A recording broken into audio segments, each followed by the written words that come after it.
Hello, my name is Jaleesa, and today I'll be discussing Arizona's language development approach.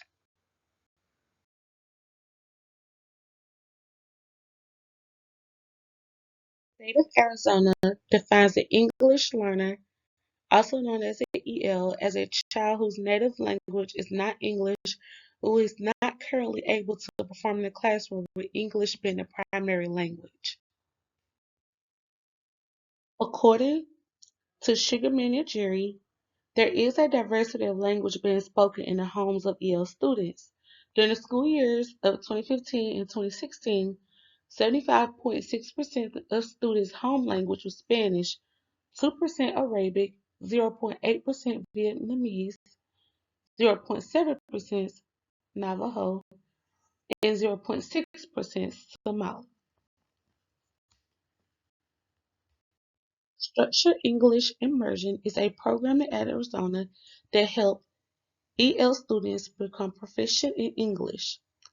Some distinctions from sheltered English instructions are educators can use visual aids, labels, and conduct activity in ways to make it understandable for EL students. Encouraging student interaction and using clear language are also used in sheltered English. Arizona's language development states that educators are responsible for promoting the success for English learners.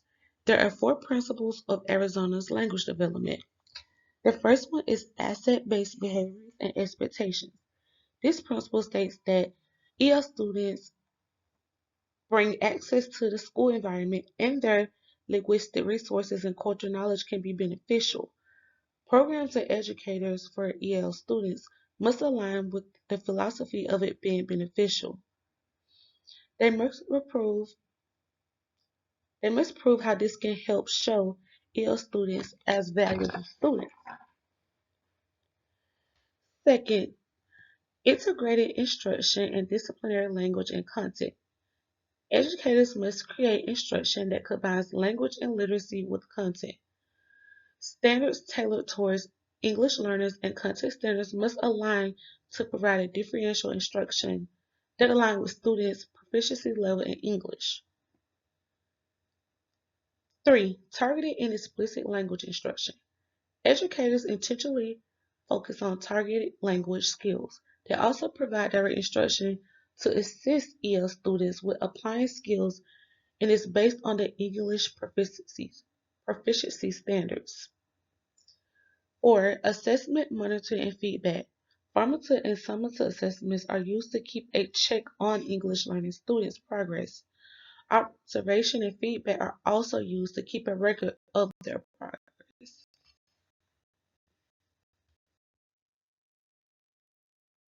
Student agency refers to a student feeling self-ownership and empowerment, which fosters confidence. Many of the EL students have faced traumatic experiences, and it can be difficult learning a new language while trying to gain a general education.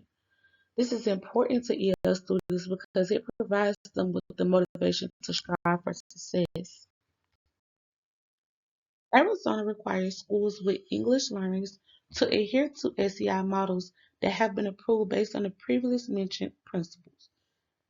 The first one is newcomers, which are designed for students with less than 2 hours of instruction in U.S. schools or interrupted education. It provides a 4-hour program with 2 of the hours being for targeted English language development and the other 2 hours of integrated English instruction. The second one is pull out. This model is where students receive normal class instruction and they may get pulled out of class for a period of time for developing English skills. The 2-hour model is based on Arizona's language proficiency standards, which students are given 2 hours blocked together that focuses on targeted or explicit English instruction classes. Last but not least, we have the 50-50 dual language immersion. This model is 50% of content is taught in students' native language and 50% will be taught in English. This model also has been waived to special instances in Arizona due to Proposition 203. To determine the eligibility for students to be a part of the EL program, the Arizona English Language Learner Assessment must be used. The two steps a part of the process are Home Language Survey and the Arizona Assessment for Language Proficiency. The Home Language Survey consists of 3 questions, and it is a prerequisite for the assessment. The 3 questions that are asked are: what language do people speak in the home most of the time? What language do the students speak most of the time? And what language did student first speak or understand? The Azala assessment is used to determine proficiency in English for people whose second language is English. It is used to determine class placements, and students are reassessed at the end of each school year to determine placement every year. There are accommodations in place when taking the assessment for EL students because some students may find it difficult taking the assessment, so they are allowed accommodations such as extended time, small group testing, repeated directions, bilingual dictionary, and other accommodations may be given as well. Parents of EL students have the right to be informed about student status as an English learner, the program, and how it will help their child. Parents also have the right to refuse program placement and assessment if they choose so. To conclude, EL students come from diverse backgrounds where their home language varies. As educators, we must do our best to promote success and provide instruments such as targeted and explicit language instruction to help these students succeed. Communicating with the families and educators from the EL program will keep everyone on one accord to aid in this success.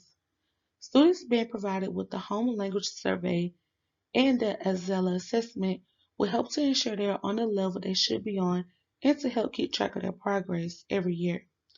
Understanding the needs and rights of English learners in Arizona is very important for effective instruction and student success.